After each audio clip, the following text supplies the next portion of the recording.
Hello students हमने अपने पुराने वीडियो में हम LSRW के बारे में पढ़ रहे थे। ठीक है, हम LSRW के बारे में पढ़ रहे थे। मैंने आपको पुराने वीडियो में LSRW का ओवरव्यू दे दिया था, जिसमें मैंने साथ के साथ आपको ये भी बता दिया था कि L क्या होता है, S क्या होता है, R क्या होता है और W क्या होता है। इनका सब कुछ एक ओवरव्यू, एक सॉर्ट ऑफ इंट्रोडक्शन, या ये एग्जैक्टली इनकी क्या नीड होती है, ये हमने एक आउटलाइन के तौर पर चीज़ों को पहले समझ लिया था। अब इस वीडियो के माध्यम से हम एक एक करके डिटेल में पढ़ना शुरू करेंगे कि L मतलब लिसनिंग जो होता है, लिसनिंग क्या होता है, लिसनिंग हम क्यों करते हैं, लिसनिंग हम कैसे करते हैं, यानी कि लिसनिंग से संबंधित जो भी चीज़ें हैं वो इस पर्टिकुलर वीडियो में हम और आप सारी चीज़ों को पढ़ेंगे। ठीक है, सबसे पहले हम टॉपिक पढ़ रहे हैं LISTENING, लिसनिंग। अब ये लिसनिंग क्या होता है? अगर हम और आप लिसनिंग की बात करते हैं तो लिसनिंग को शॉर्ट में LSRW के खानदान का हम L भी कहते हैं। लिसनिंग क्या है? लिसनिंग एक आपका कॉन्शियस एफर्ट है। लिसनिंग आपका एक कॉन्शियस एफर्ट है। कॉन्शियस मतलब जब आप ध्यान लगाते हो, किसी चीज़ के बारे में सोचते हो, समझते हो और पूरे होश और हवास में जो का आप पूरे ध्यान मग्न होकर आप करते हो। ठीक है, लिसनिंग आपका एक कॉन्शियस प्रोसेस है। हम कह सकते हैं लिसनिंग आपका एक एक्टिव प्रोसेस है। एक्टिव का मतलब क्या होता है? जब इंसान पूरी तरीके से इन्वॉल्व अप होकर किसी काम को करता है, और साथ के साथ एक सिस्टमैटिक प्रोसेस भी होता है। सिस्टमैटिक प्रोसेस का मतलब क्या होता है? सिस्टमैटिक प्रोसेस का मतलब होता है जब हम किसी भी काम को तरीके से करते हैं। तो लिसनिंग एक ऐसा प्रोसेस होता है जिसमें हम कॉन्शियस रहते हैं, हमें अलर्ट रहना होता है, एक्टिव रहना होता है, और एक सिस्टमैटिक तौर पर हम किसी भी इंफॉर्मेशन को, किसी भी आइडिया को या किसी भी चीज़ को क्या करते हैं? गेन आउट या गेन अप करते हैं। ठीक है, सिस्टमैटिक प्रोसेस होता है जिसमें हम क्या करते हैं? चीज़ों को गेन करते हैं। गेन क्या करते हैं हम और आप? इन्फॉर्मेशन। अब हम और आप किसी भी कोई भी इंसान, अब लिसनिंग कोई कुछ कह रहा है, जैसे कि मैंने आपको पहले भी बताया था कि लिसनिंग का भाई या लिसनिंग का पूरा कौन सा होता है, या लिसनिंग की जोड़ी किसके साथ होती है? स्पीकिंग के साथ। यानी कि जो सेंडर है वो कुछ बोल रहा है, एक व्यक्ति है जो कुछ बोल रहा है और दूसरा व्यक्ति है जो उसकी बात को सुन रहा है। यानी कि एक व्यक्ति बोल रहा है तो दूसरा व्यक्ति उसकी बात को सुन रहा है। तो स्पीकिंग और लिसनिंग दोनों एक साथ चलते हैं, दोनों एक दूसरे के पूरक हैं। जैसे रीडिंग और राइटिंग एक दूसरे के पूरक है, इसी प्रकार स्पीकिंग और लिसनिंग दोनों एक दूसरे के पूरक हैं। मैंने अपनी लास्ट वीडियो में आपको बताया था कि लिसनिंग और स्पीकिंग, ठीक है, लिसनिंग आपका क्या है? लिसनिंग आपका एक रिसीविंग प्रोसेस है और स्पीकिंग आपका एक आउटगोइंग या फिर प्रोडक्टिव प्रोसेस है। लिसनिंग में हम सुनते हैं, स्पीकिंग में हम और आप बोलते हैं। इसमें दो लोग का इन्वॉल्वमेंट होता है, एक जो बोलता है, दूसरा जो सुनता है। तो ये जो पॉइंट यहाँ पर लिखा हुआ है, ये पॉइंट आपका ये कहना चाहता है कि जब एक व्यक्ति किसी चीज़ को बोले तो दूसरे व्यक्ति को उस चीज़ को बहुत ध्यान से कॉन्शियस होकर सुनना चाहिए। अब आगे बढ़ने से पहले मैं आपको एक चीज़ और बताती हूँ कि दो चीज़ होती हैं। आगे के पॉइंट्स पढ़ने से पहले मैं आपको एक चीज़ बताती हूँ। एक चीज़ होती है आपकी लिसनिंग और दूसरी चीज़ होती है आपकी हियरिंग। आपने ये दोनों ही टर्म्स सुने होंगे, आपने ये दोनों ही टर्म्स को सुना होगा, लिसनिंग और हियरिंग। मैंने क्लास में भी आपको बताया था, मैं एक बार पुनः आपको बता देती हूँ। क्या लिसनिंग और हियरिंग में आपको कोई डिफरेंस समझ में आता है? दोनों का मतलब ये होता है सुनना। बिल्कुल सही बात है, लिसनिंग और हियरिंग दोनों का मतलब ये होता है सुनना, मगर दोनों में एक बहुत बड़ा डिफरेंस है। दोनों में डिफरेंस क्या होता है? लिसनिंग एक ऐसा प्रोसेस होता है जिसमें हम और आप चीज़ों को क्या करते हैं? एक्टिवली, जिसमें हम और आप चीज़ों को एक्टिवली, कोई भी इंफॉर्मेशन को क्या करते हैं? गेन करने की कोशिश करते हैं। यानी कि जब एक सेंडर कुछ कह रहा होता है तो रिसीवर क्या करता है? पूरे ध्यान के साथ, पूरे दिमाग के साथ रिसीवर जो है सेंडर की बात को सुनता है। तो सवाल ये आता है कि अगर रिसीवर जो है इस बात में उसकी सारी चीज़ों को सुन रहा है तो फिर हमारा हियरिंग क्या होता है? ठीक है, तो हियरिंग और लिसनिंग में डिफरेंस क्या होता है? तो आपकी जानकारी के लिए बता दूं, लिसनिंग और हियरिंग में मेजर एक डिफरेंस क्या होता है? लिसनिंग और हियरिंग में मेजर डिफरेंस ये होता है कि लिसनिंग में हम पूरी तरीके से एक्टिवली इन्वॉल्व होते हैं, जो स्पीकर कह रहा है उसको ध्यान से सुनते हैं, मगर हियरिंग में हम और आप पूरी तरीके से एक्टिवली इन्वॉल्व नहीं होते। यानी कि जब स्पीकर कुछ कहता है तो हम एक कान से सुनते हैं और दूसरे कान से बाहर निकाल देते हैं, यानी कि सुन के भी उसको अनसुना एक तरीके से कर देते हैं। अगर एक लेमैन लैंग्वेज में, जो आपको कहीं एग्जाम में नहीं लिखना है लेकिन हमें समझना है, तो हम ये कह सकते हैं कि लिसनिंग एक ऐसा प्रोसेस होता है जिसमें 90 डिग्री का एंगल बनता है, और हियरिंग एक ऐसा प्रोसेस होता है जिसमें 180 डिग्री का एंगल बनता है। कैसे? 90 डिग्री का एंगल कैसे बनेगा? कान से सुना और कहाँ तक गया? दिमाग तक गया। कान से सुनी कोई भी चीज़ और कहाँ तक गई? दिमाग तक गई। तो आपको नहीं लगता ये 90 डिग्री का एंगल बन गया? हियरिंग में क्या हुआ? एक कान से सुना, ठीक है, और दूसरे कान से चीज़ों को क्या कर दिया? आउट कर दिया। तो आपको नहीं लगता ये पूरा 180 डिग्री का एंगल बन गया? मेरी बात समझ में आई सबको? दूसरा पॉइंट, लिसनिंग और हियरिंग में क्या डिफरेंस होता है? लिसनिंग हमेशा वॉलंटरी होती है और हियरिंग हमेशा इनवॉलंटरी होती है। अब सवाल आता है वॉलंटरी और इनवॉलंटरी का मतलब क्या होता है? वॉलंटरी का मतलब होता है कि जब एक इंसान ध्यान से मतलब मन लगाएगा, सुनना चाहेगा, तभी वो इंसान चीज़ों को ग्रैस्प अप कर सकता है। सुनेगा, समझेगा, तभी क्या करेगा? तभी क्या करेगा? सुनेगा, समझेगा और तभी उसका क्या देगा? रिप्लाई देगा। और इसमें क्या है? सुनेगा और दूसरे कान से बाहर निकाल देगा। तो वॉलंटरी का मतलब क्या हुआ? चीज़ों को ध्यान से सुनना, समझना और बाहर निकालना। और इनवॉलंटरी का मतलब क्या होता है? कोई इंसान बोले जा रहा है और दूसरे कान से, एक कान से सुन के आप उसकी बात को दूसरी बाहर निकाल रहे हो। तो आप जब चाहोगे तभी आपका लिसनिंग होगा, तभी आपका मैसेज कान से दिमाग तक पहुंचेगा, अन्यथा एक कान से दूसरे कान से क्या हो जाएगा? बाहर, आउट हो जाएगा। सेकंड पॉइंट आपका क्या कहता है कि लिसनिंग रिक्वायर्स, लिसनिंग क्या करता है? Listening requires conscious efforts. Listening requires conscious efforts का मतलब क्या होता है? लिसनिंग में हमें एफर्ट की ज़रूरत पड़ती है। अगर हम और आप एफर्ट नहीं लगाएंगे, हम और आप कोशिश नहीं करेंगे, तो कभी भी किसी भी चीज़ को हम और आप सुन नहीं सकते। जबकि जो हियरिंग होती है, it is automatic. It is क्या होती है? ऑटोमेटिक। ऑटोमेटिक का मतलब क्या होता है कि हियरिंग अपने आप हो रही है, कानों के पर्दे पर साउंड पड़ रही है और दूसरे कानों के पर्दे से साउंड बाहर निकल रही है। तो आपकी हियरिंग क्या है? Hearing is always automatic. और लिसनिंग क्या होती है? लिसनिंग तब होगी जब हम चाहेंगे, और हियरिंग कब होती है? जो हमारी चलती हमेशा रहती है। नेक्स्ट है आपका लिसनिंग, आपका एक एक्टिव प्रोसेस होता है। जैसे कि मैंने अभी अभी आपको ऊपर भी बताया, लिसनिंग आपका क्या होता है? एक्टिव प्रोसेस होता है। हम चाहेंगे तभी होगा, हम नहीं चाहेंगे तो कभी भी लिसनिंग नहीं होगी। और हियरिंग आपका क्या है? पैसिव प्रोसेस है। पैसिव मतलब हम चाहें न चाहें चीज़ें चलती ही रहती हैं। नेक्स्ट पॉइंट हमारा क्या कहता है कि लिसनिंग में हम और आप बहुत इंपॉर्टेंट रोल प्ले करते हैं। हम कौन होंगे? लिसनर्स। ठीक है, लिसनिंग में जो लिसनर्स होते हैं वो एक बहुत इंपॉर्टेंट रोल प्ले करते हैं। अगर लिसनर चाहेगा तभी वो चीज़ों को सुनेगा और समझेगा, अगर लिसनर नहीं चाहेगा तो कभी भी चीज़ों को सुनेगा और समझेगा नहीं। और इसमें क्या होता है? जो लिसनर होता है, ठीक है, वो प्ले करता है आपका कौन सा रोल? Passive role. लिसनर कौन सा रोल प्ले करता है? एक पैसिव रोल। और इसमें लिसनर कौन सा रोल प्ले करता है? एक एक्टिव रोल। लिसनर चाहेगा तो सुनेगा, लिसनर नहीं चाहेगा तो उसकी क्या हो जाएगी? हियरिंग हो जाएगी। एक पॉइंट और ले लेते हैं हम इसका। लिसनिंग जो होता है ये हमेशा टू वे कम्युनिकेशन होता है। इसमें लिसनिंग में हमेशा क्या होता है? टू वे कम्युनिकेशन होता है। टू वे कम्युनिकेशन होता है और साथ के साथ हम ये भी कह सकते हैं कि ये एक इंटरैक्टिव प्रोसेस होता है। ठीक है, इंटरैक्टिव प्रोसेस होता है। अब इसमें क्या होता है? हियरिंग में, हियरिंग में वन वे कम्युनिकेशन होता है। वन वे कम्युनिकेशन होता है और साथ के साथ ये इन इंटरैक्टिव प्रोसेस होता है।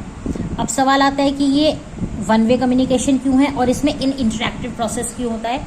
ये वन वे कम्युनिकेशन इसमें क्योंकि एक इंसान बोले जा रहा है और दूसरा इंसान क्या कर रहा है? दूसरा इंसान उस चीज़ को अच्छी तरीके से समझ नहीं रहा है। एक कान से सुन रहा है, दूसरे कान से निकाल रहा है, यानी कि एक इंसान का इंटरेक्शन दूसरे इंसान से नहीं हो रहा है, क्योंकि ये बोल रहा है लेकिन ये इसकी बात को सुन और समझ नहीं रहा है, यानी कि दोनों के बीच में इंटरेक्शन यानी कि तालमेल नहीं हो रहा है। जबकि इसके अंदर क्या हो रहा है? लिसनिंग में एक बोल रहा है तो दूसरा उस चीज़ को ध्यान से सुन रहा है। तो इसलिए हम और आप क्या कह सकते हैं कि लिसनिंग जो होता है वो आपका क्या होता है? लिसनिंग क्या होता है आपका? Two way communication. और हियरिंग क्या होता है हमारा? One way communication. I hope आपको लिसनिंग और हियरिंग में डिफरेंस समझ में आ गया होगा। अब हम अपनी नेक्स्ट स्टेप की ओर बढ़ते हैं। हम इसकी आगे बढ़ने की कोशिश करते हैं कि असल में लिसनिंग और हियरिंग केसेस में हम और आप कब तो लिसनिंग करते हैं और कब हम और आप हियरिंग करते हैं। ठीक है, ये समझ लीजिए कि लाइफ में लिसनिंग एक बहुत इंपॉर्टेंट प्रोसेस होता है। कैसे कि मैंने आपको अपनी पुरानी वीडियो में भी बताया था कि फर्स्ट स्टेप जो होता है लाइफ का किसी भी इंसान के, वो आपके क्या होता है, वो आपका लिसनिंग होता है। अगर हम लिसनिंग नहीं करेंगे तो कभी भी हमारा कोई काम आगे नहीं बढ़ पाएगा। ठीक है, अब लिसनिंग की अगर हमारा बात करते हैं तो लिसनिंग में मैंने आपको पहला पॉइंट बता दिया कि ये कॉन्शियस, एक्टिव और एक सिस्टमैटिक प्रोसेस होता है किसी भी इंफॉर्मेशन को गेन करने के लिए। ठीक है, अगर हम एक और बात कहते हैं, जैसे कि मैंने आपसे कहा था कि लिसनिंग और स्पीकिंग एक दूसरे के पूरक होते हैं, तो ये बात भी हम इस चीज़ से समझ सकते हैं कि one cannot be an effective communicator. आप एक अच्छे वक्ता नहीं बन सकते। आप एक अच्छे वक्ता नहीं बन सकते। कब तक नहीं बन सकते? जब तक कि आप एक अच्छे लिसनर नहीं हैं। अगर आप अच्छा सुनेंगे नहीं तो कभी भी आप अच्छा बोलेंगे नहीं। जैसा मैंने आपको पहले भी बताया था कि अगर आप एक बच्चा है, ठीक है, जब वो चीज़ों को सुनेगा, जब वो चीज़ों को समझेगा, तभी वो उन चीज़ों को बोलेगा। अच्छा सुनेगा, अच्छी बातें सुनेगा तो अच्छा बोलेगा। अच्छे से मतलब पॉजिटिव बोलेगा। और अगर हम एक बच्चे के सामने गलत लैंग्वेज यूज़ करेंगे, गलत बातें करेंगे तो क्या होगा? बच्चा भी उसी तरीके से आपको रिप्लाई बैक करेगा। लिसनिंग का एक बहुत इंपॉर्टेंट पॉइंट होता है, लिसनिंग का एक इंपॉर्टेंट पॉइंट होता है जो मैंने आपको पहले वीडियो में भी बताया था कि लिसनिंग डिमांड करता है। लिसनिंग क्या करता है? डिमांड करता है। क्या डिमांड करता है? Perfect coordination. क्या डिमांड करता है आपका? Perfect coordination. अब क्वेश्चन आता है परफेक्ट कोऑर्डिनेशन बिटवीन हुम। ठीक है, तो लिसनिंग आपका डिमांड करता है perfect coordination between years and brain. Listening आपका डिमांड करता है एक perfect coordination between years and brain, यानी कि कान और दिमाग के बीच में एक परफेक्ट कोऑर्डिनेशन लिसनिंग में होना चाहिए। जैसे मैंने आपको यहाँ भी बताया था ऊपर कि कान सुनता है और मैसेज किस तक पहुँचाता है? ब्रेन तक। मैसेज किस तक पहुँचाता है? हमारे ब्रेन तक। तो दोनों के बीच में एक प्रॉपर कोऑर्डिनेशन होना चाहिए, तभी अच्छे से होगा। अगर कान ठीक से नहीं सुनेंगे तो ब्रेन उस चीज़ को अच्छी तरीके से एनालाइज या इंटरप्रिटेट नहीं कर पाएगा, और अगर ठीक से इंटरप्रिटेट नहीं करेगा तो जवाब यानी कि आउटपुट यानी कि रिप्लाई भी वो ठीक तरीके से नहीं देगा। तो कान और दिमाग के बीच में एक परफेक्ट कोऑर्डिनेशन होना लिसनिंग में बहुत ज़्यादा ज़रूरी होता है। नेक्स्ट है आपका, इसके अंदर क्या होता है? ईयर्स क्या करते हैं? ईयर्स जो होते हैं चीज़ों को सुनते हैं, और ब्रेन जैसे मैंने पहले भी आपको बताया था मैसेज को क्या करता है? मैसेज को क्या करता है? डिकोड करता है। कौन से मैसेज को? जो भी स्पीकर ने क्या किया है? बोला है। नेक्स्ट पॉइंट क्या कहता है? लिसनिंग क्या होता है? लिसनिंग के लिए अगर हम एक बात नॉर्मल वे में अब कहें, जो हमने इतनी सारी चीज़ों पर समझ ली, तो लिसनिंग एक ऐसा प्रोसेस होता है जिसके अंदर हम और आप क्या करते हैं? चीज़ों को रिसीव करते हैं, और रिसीव करने के बाद चीज़ों को क्या करते हैं? इंटरप्रिटेट करते हैं। जैसे कि मैंने अभी आपसे कहा, रिसीव कौन कर रहा है? रिसीव कौन कर रहा है? ईयर्स। और इंटरप्रिटेट कौन कर रहा है? आपका ब्रेन। ठीक है, किस चीज को इंटरप्रिटेट कर रहे हैं? स्पोकन वर्ड्स, जो कि एक वक्ता के द्वारा बोले गए शब्द हैं। नेक्स्ट है आपका, लिसनिंग स्टार्ट होता है आपका फिजिकल हियरिंग से। लिसनिंग किससे स्टार्ट होता है आपका? फिजिकल हियरिंग से। और फिजिकल हियरिंग का मतलब क्या होता है? फिजिकल हियरिंग का मतलब होता है लिसनिंग शुरू होता है जब हम चीज़ों को एक कान से सुनते हैं। ठीक है, हम चीज़ों को क्या करते हैं? सुनते हैं, तब हमारा लिसनिंग स्टार्ट होता है। ठीक है, और सुनने के बाद हम क्या करते हैं? उसका टेकिंग नोट ऑफ इट। और हम क्या करते हैं? लिसनिंग स्टार्ट होता है जब हम चीज़ों को सुनते हैं, और सुनने के बाद क्या करते हैं? उस चीज़ का नोट बना लेते हैं। हम चीज़ों को सुनते हैं और सुनने के बाद उसका नोट बना लेते हैं, जो कि हमारे फ्यूचर रेफरेंसेस में काम आते हैं। हम ये भी कह सकते हैं कि लिसनिंग एक आर्ट है। ठीक है, ये एक आर्ट है किस चीज़ की? Of hearing and understanding. Listening एक आर्ट है सुनने की और समझने की। क्या? What someone is saying. दूसरा इंसान क्या कर रहा है उस चीज़ को जानने और समझने की एक कला भी आप हम कह सकते हैं कि लिसनिंग होती है। लेकिन जैसे मैंने आपको पहले भी बताया था कि राइटिंग एक इम्पॉर्टेंट है और डिफ़िकल्ट एस्पेक्ट होता है, तो लिसनिंग भी कोई आसान काम करना नहीं होता। Listening is also one of the most difficult. Listening क्या है? लिसनिंग एक बहुत ज़्यादा डिफ़िकल्ट एस्पेक्ट है। एस्पेक्ट का मतलब क्या होता है? पहलू है। किस चीज़ का? Of communication. लिसनिंग भी आपका एक बहुत इंपॉर्टेंट एस्पेक्ट है, पहलू है कम्युनिकेशन यानी कि कम्युनिकेशन का। अब हम ये भी कह सकते हैं कि नो कम्युनिकेशन, दुनिया के अंदर कोई भी कम्युनिकेशन पॉसिबल नहीं है। दुनिया के अंदर कोई भी कम्युनिकेशन प्रोसेस पॉसिबल नहीं है, या हम कह सकते हैं कि कंप्लीट नहीं होता। कब नहीं होता? Without listening. लिसनिंग के बिना हमारा और आपका कोई भी प्रोसेस कंप्लीट नहीं होता। ये एक बहुत ज़्यादा क्या है? इम्पॉर्टेंट स्किल, यानी कि एक बहुत ज़्यादा इम्पॉर्टेंट काबिलियत है। बात समझ में आती है? ये एक बहुत ज़्यादा इम्पॉर्टेंट काबिलियत है जिसके बिना कोई भी प्रोसेस कंप्लीट नहीं होता। हम 100 बात की एक बात ये कह सकते हैं कि listening is a process of receiving, कानों से रिसीव किया, इंटरप्रेटेट किया और रिएक्शन दिया। 3 चीज़ हुई, ईयर, ब्रेन और माउथ। ईयर से क्या किया? सुना। माइंड से क्या किया? हिसाब किताब लगाया कि सही है या नहीं है। और माउथ से क्या किया? उस चीज़ का हमने रिप्लाई दे दिया। किस चीज़ को? सेंडर ने मैसेज भेजा, मैसेज को हमने ईयर से क्या किया? एनकोड किया, ब्रेन में जाके डिकोड हुआ और मुंह से हमने उसका क्या दे दिया? फीडबैक, यानी कि उसका रिप्लाई हमने और आपने दे दिया। नेक्स्ट है, अब हम पढ़ेंगे, नेक्स्ट टॉपिक पढ़ेंगे प्रिंसिपल्स ऑफ गुड लिसनिंग। हमारा नेक्स्ट टॉपिक क्या है बच्चों? इन सब के नोट्स आपके पास हैं, बट मैं फिर भी वीडियो में एक बार सारी चीज़ें आपको लिख के बता रही हूँ ताकि आप चीज़ों को अच्छी तरीके से ग्रैस्प अप कर पाए। नेक्स्ट टॉपिक है हमारा प्रिंसिपल्स ऑफ गुड लिसनिंग, यानी कि लिसनिंग के अच्छे या कौन कौन से प्रिंसिपल्स होते हैं। प्रिंसिपल्स का मतलब यहाँ पर सबसे पहले स्कूल का प्रिंसिपल नहीं होता है।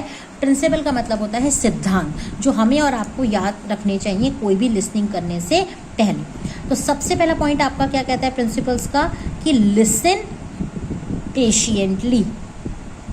Listen patiently. पेशेंटली को हम हिंदी में क्या कहते हैं? धैर्यपूर्वक। पेशेंटली को हम हिंदी में क्या कहते हैं?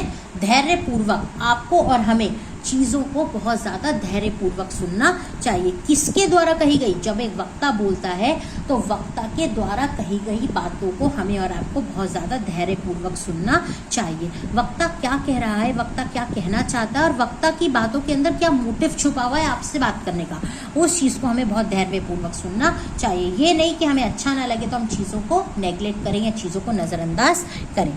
नेक्स्ट पॉइंट है, लिसनिंग करने के बाद एक प्रिंसिपल ये भी कहता है कि time for discussion. Time for discussion का मतलब क्या होता है? जब आप लिसनिंग करते हो तो लिसनिंग करने के बाद आपको उसको डिस्कशन करने का भी टाइम रखना और होना आपके लिए चाहिए, यानी कि आपको चीज़ों को डिस्कस अप करना चाहिए। किसी भी बात को जो भी आपने स्पीकर के साथ कही या बात करी है या स्पीकर कुछ कह रहा है उसके ऊपर भी आपको थोड़ा बहुत डिस्कशन करना चाहिए कि असल में जो उसने कहा, कोई आपके डाउट है, कोई क्वेरीज हैं, आप उसे कुछ कहना चाहते हो, कुछ उसके पॉइंट्स में ऐड ऑन करना चाहते हो, वो सब चीज़ें आपको डिस्कशन के लिए टाइम वहाँ पर रखना चाहिए। नेक्स्ट है आपका अवॉइड एक्सप्रेसिंग व्यूज़। ठीक है, अवॉइड एक्सप्रेसिंग व्यूज़ का मतलब क्या होता है? आपको लिसनिंग करते समय जब आप लिसन कर रहे हैं तो आपको बहुत ज़्यादा व्यू पॉइंट्स, बहुत ज़्यादा दिमाग, बहुत ज़्यादा विचार अपने उस चीज़ के अंदर अपने व्यू पॉइंट्स नहीं देने चाहिए। अगर आप एक लिसनर है तो एक एक्सटेंड तक, एक लिमिट तक ही आपको अपनी बातों को एक्सप्लेन अप लिसनर स्पीकर के सामने करना चाहिए। नेक्स्ट पॉइंट क्या है? अंडरस्टैंड स्पीकर्स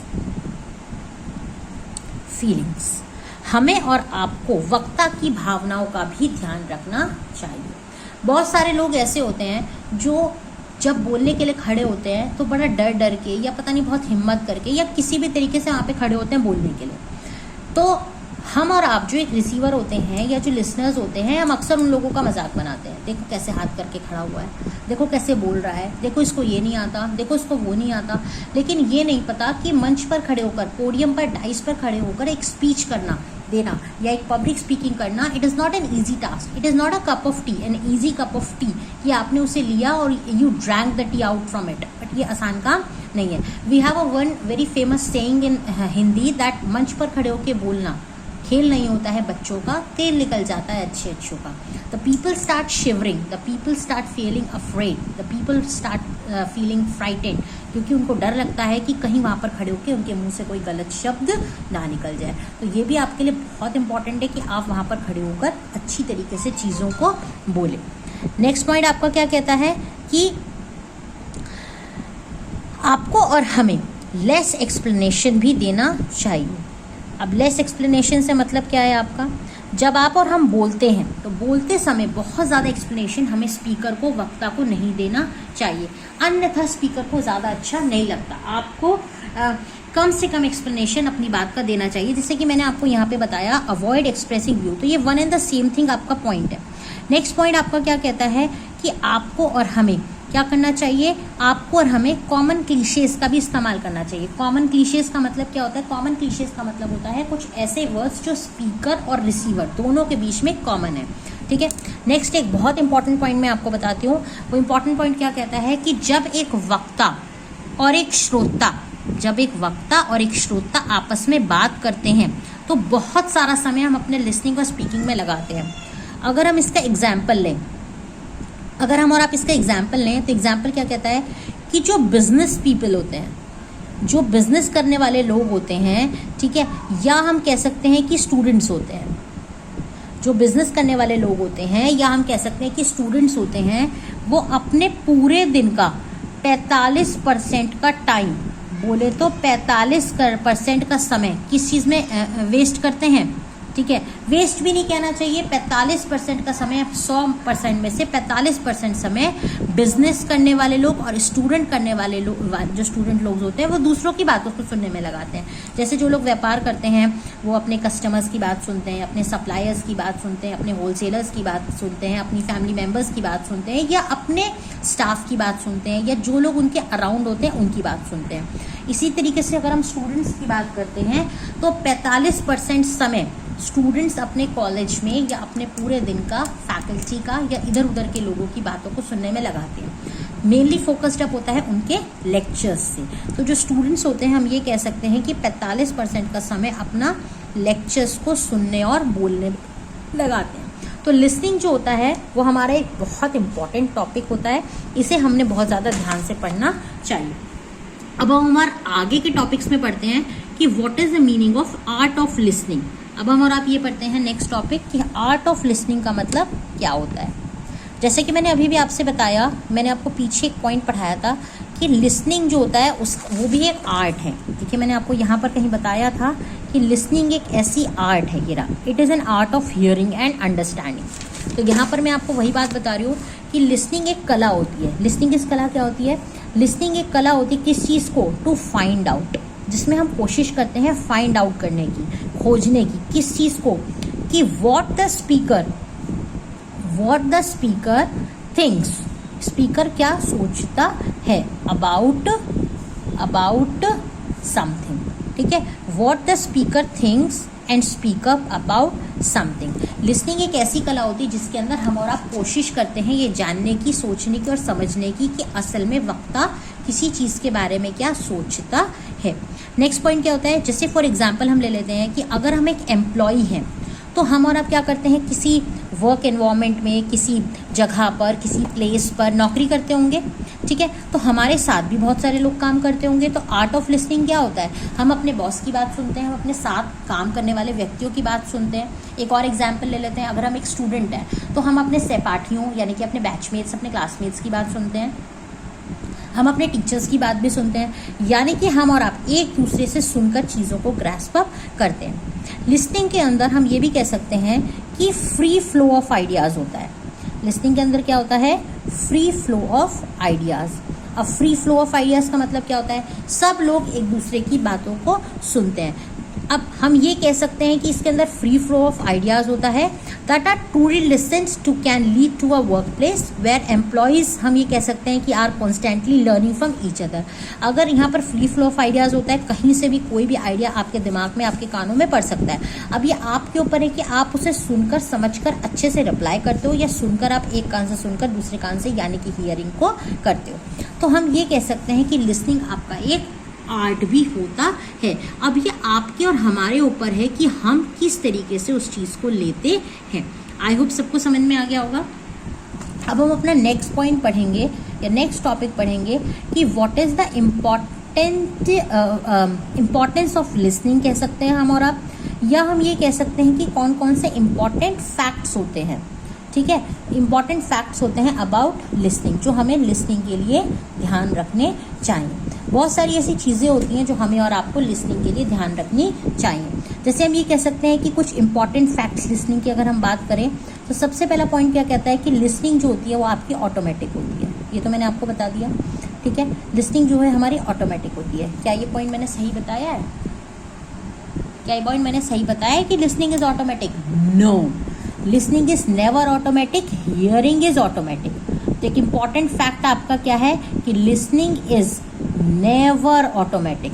आप जब तक कोशिश नहीं करेंगे तब तक कान से आपकी बात दिमाग तक नहीं जाएगी। जब आप कोशिश करेंगे तो कान से आपकी बात, नहीं करेंगे तो कान से आपकी बात बाहर निकल जाएगी।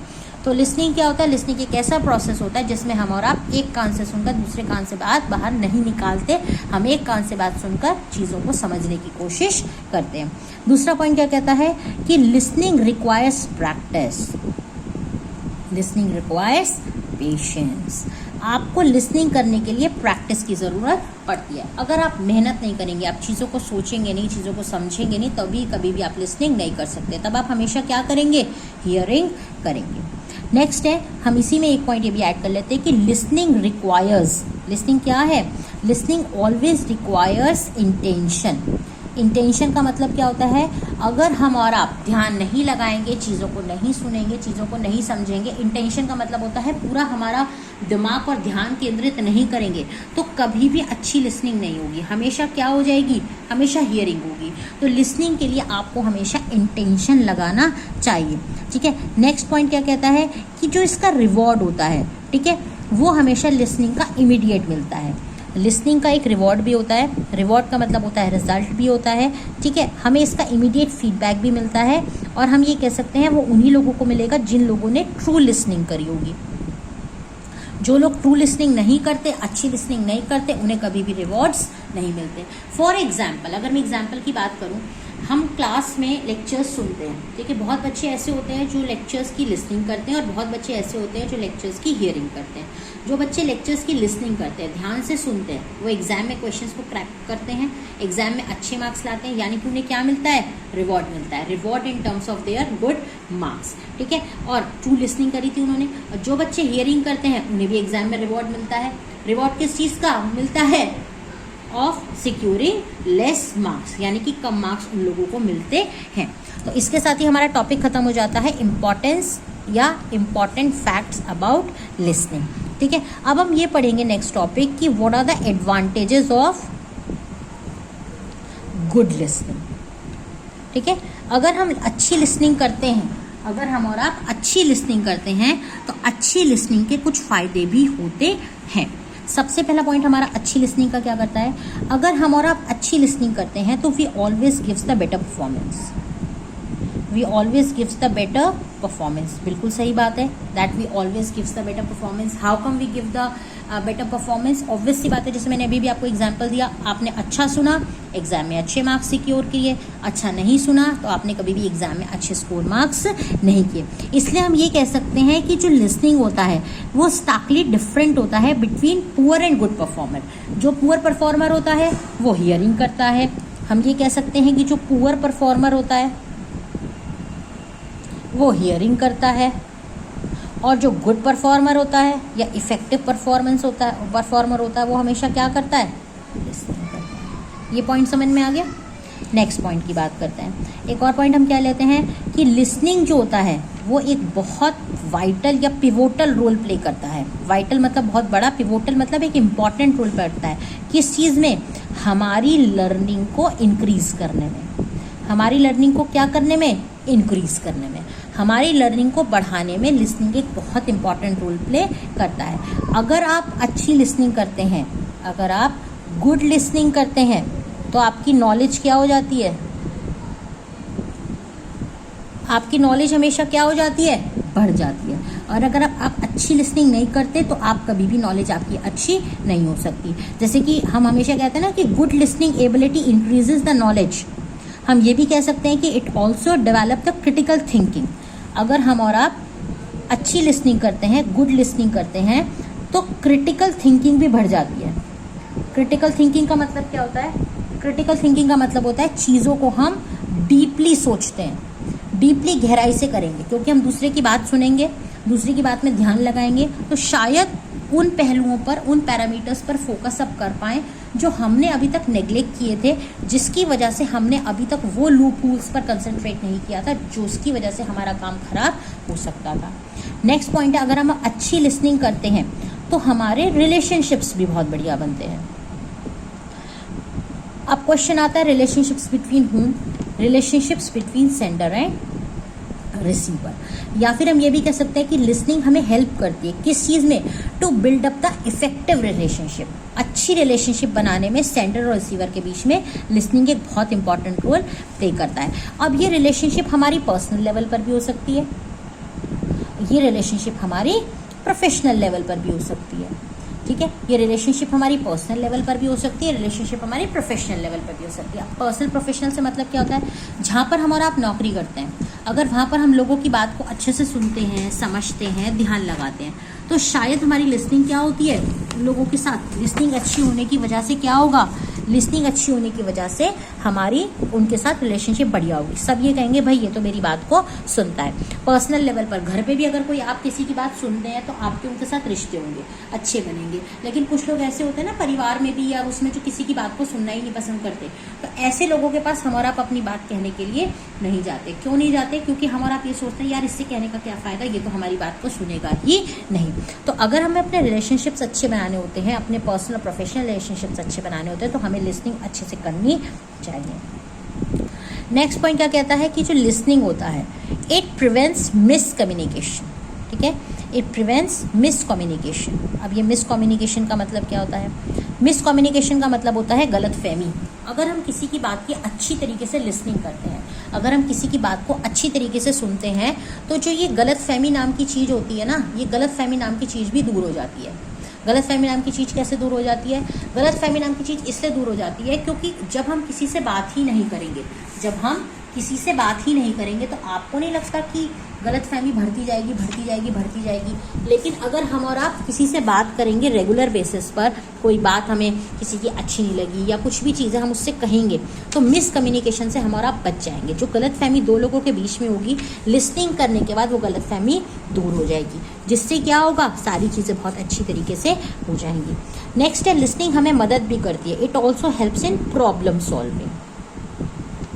It also helps in problem solving.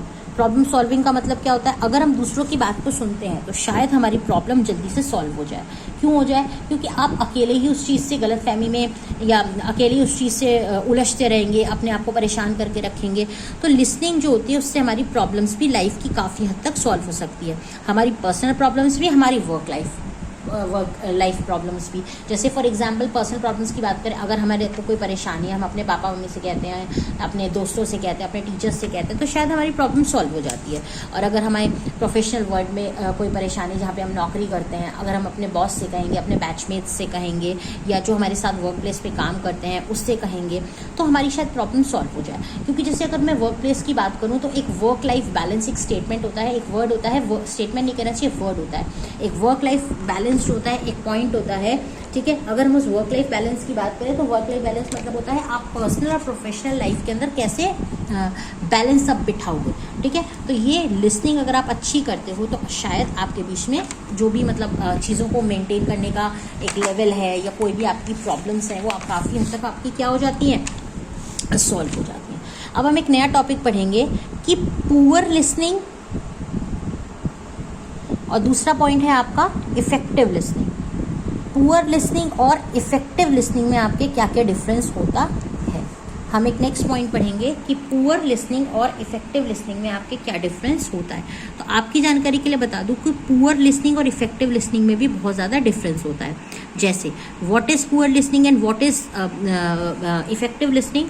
अगर मैं पुअर लिसनिंग की बात करती हूँ तो पुअर लिसनिंग एक ऐसा लिसनिंग होता है जिसके अंदर हम और आप कोई भी गलत काम होने पर ब्लेम करते हैं। किसके ऊपर? स्पीकर के ऊपर। हम खुद तो सामने वाले की बात को ध्यान से सुनेंगे नहीं कि वो क्या कह रहा है, मगर जब कोई काम गड़बड़ हो जाएगा या कोई इन्फॉर्मेशन हमारी छूट जाएगी या कुछ भी होगा तो हम उसके ऊपर ब्लेम करेंगे। ब्लेम मतलब इसने तो बताया ही नहीं, आपने कहा ही नहीं। दूसरा बच्चा क्या कहेगा? मैडम ने तो बताया था। ठीक है, तो पुअर लिसनिंग का एक सबसे वो क्या कहते हैं कि पुअर लिसनिंग में क्या होता है कि पुअर लिसनिंग करने की वजह से हम एक दूसरे के ऊपर ब्लेम करते हैं स्पीकिंग के दौरान। इसकी वजह से स्पीकिंग के दौरान या आप कह सकते हैं स्पीकर के ऊपर, जिसकी वजह से जिस सब्जेक्ट पे हम बात कर रहे होते हैं वो सब्जेक्ट आपका हमेशा क्या हो जाता है? ड्राई हो जाता है। सब्जेक्ट ड्राई होने का मतलब क्या होता है? सब्जेक्ट में कोई जान नहीं रहती। कोई भी व्यक्ति उसके ऊपर बात करना ठीक से पसंद नहीं करता। लेकिन अगर आप इफेक्टिव लिसनर्स हैं तो इफेक्टिव लिसनर में क्या होगा? आप थिंक करेंगे, आप सोचेंगे और मेंटली आप क्या करेंगे? आप मेंटली समराइज करेंगे। मेंटली समराइज करने का मतलब क्या होता है? जो भी आपने सुना उसको हिसाब किताब लगाएंगे, वे करेंगे उसके एविडेंसेस को, कि हम लिसन करेंगे between the lines to the tone voice and evidences, यानी कि हम चीज़ों के बीच में क्या क्या बात है हर चीज़ की गहराई में अच्छी तरीके से जाने की कोशिश करेंगे। ठीक है, अगर हम और आप फिर एक और पॉइंट की बात करते हैं कि अगर हम और आप पुअर लिसनिंग की बात करते हैं तो पुअर लिसनिंग अगर आप कर रहे हैं तो you always get distracted quickly. आप जल्दी से चीज़ों के डिस्ट्रैक्ट हो जाएंगे। अगर कोई भी इंसान आपसे कुछ कह रहा है तो जल्दी जरा सी आहट भी आपका ध्यान हटा सकती है। मगर अगर आप इफेक्टिव लिसनिंग कर रहे हैं तो आप फाइट करेंगे, आप लड़ाई करेंगे किस चीज़ में? अगेंस्ट डिस्ट्रैक्शंस, यानी कि आप डिस्ट्रैक्शंस जो भी आपकी लाइफ के हो रहे हैं उनसे हमेशा लड़ाई करेंगे ताकि आप उनसे डिस्ट्रैक्शंस से बाहर निकल के आ सके। और डिस्ट्रैक्शंस की वजह से आपकी लाइफ में जो भी इफेक्टिव लिसनिंग जिनकी वजह से नहीं हो पा रही है वो प्रॉब्लम आपकी लाइफ में ना रहे। ठीक है, अब अगर आप पुअर लिसनिंग कर रहे होते हैं तो यू ऑलवेज टेंड मतलब एक तरीके से आप इन्वॉल्व अप हो जाते हैं into unnecessary arguments. Unnecessary arguments का मतलब क्या होता है? आप उन चीज़ों के अंदर इन्वॉल्व अप हो जाते हैं जो आपको आर्ग्यूमेंट्स में जिनमें पढ़ना नहीं चाहिए। ठीक है, और इफेक्टिव लिसनिंग में क्या होता है कि फालतू की बहसबाजी में आप अपना इन्वॉल्व अप नहीं करते। आप अपने कोई भी इंसान कुछ कहता है तो हम नोट्स लेते हैं। ठीक है, और हम सारे ऑर्गेनाइज करते हैं। किस चीज़ को ऑर्गेनाइज करते हैं? इंपॉर्टेंट पॉइंट्स को, इंपॉर्टेंट कंटेंट्स को या इंपॉर्टेंट सब्जेक्ट मैटर को, जो भी मुझे वक्ता ने बताया है।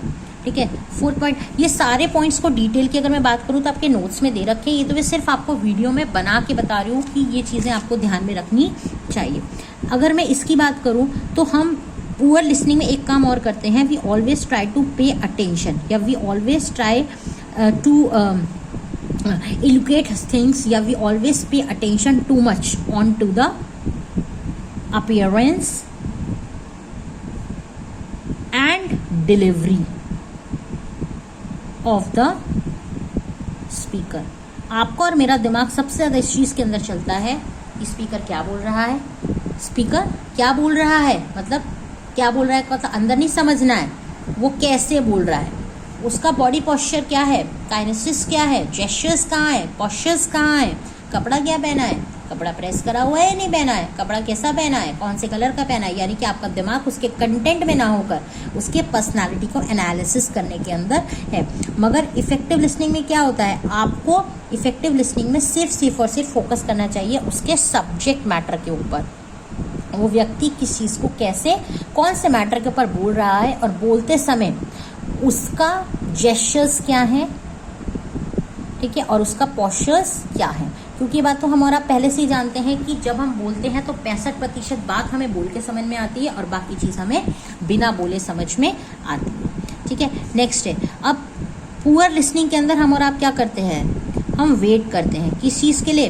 फॉर हिज और हर टर्न टू स्पीक। कब मेरे को मौका मिले और कब मैं वक्ता की खिंचाई करना शुरू करूं। मगर इसमें ये लोग क्या करते हैं, लिसन करते हैं पेशेंटली। हम इसमें क्या करते हैं, पेशेंटली लिसन करते हैं। किस चीज़ को, टू द स्पीकर। हम पेशेंटली क्या करते हैं, धैर्यपूर्वक सुनते हैं। किसको, वक्ता को।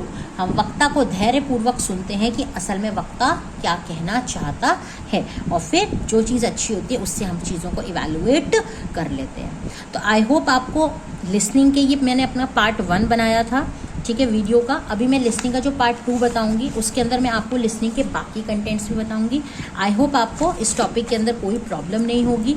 हमने इस टॉपिक में पढ़ा कि लिसनिंग क्या होता है, फिर एक इंपॉर्टेंट टॉपिक पढ़ा लिसनिंग और हियरिंग में क्या डिफरेंस होता है, लिसनिंग के बारे में डिटेल में पढ़ा, लिसनिंग के कुछ प्रिंसिपल्स हमने पढ़े, सिद्धांत हमने पढ़े, फिर हमने पढ़ा कि आर्ट ऑफ लिसनिंग क्या होता है, फिर हमने पढ़ा इंपॉर्टेंस ऑफ लिसनिंग या इंपॉर्टेंट फैक्ट्स अबाउट लिसनिंग क्या होता है, सेकेंडली हमने पढ़ा एडवांटेज ऑफ गुड लिसनिंग क्या होता है, और फिर हमने लास्ट के साथ ये भी पढ़ा कि पुअर और इफेक्टिव लिसनिंग में क्या क्या डिफरेंस होता है।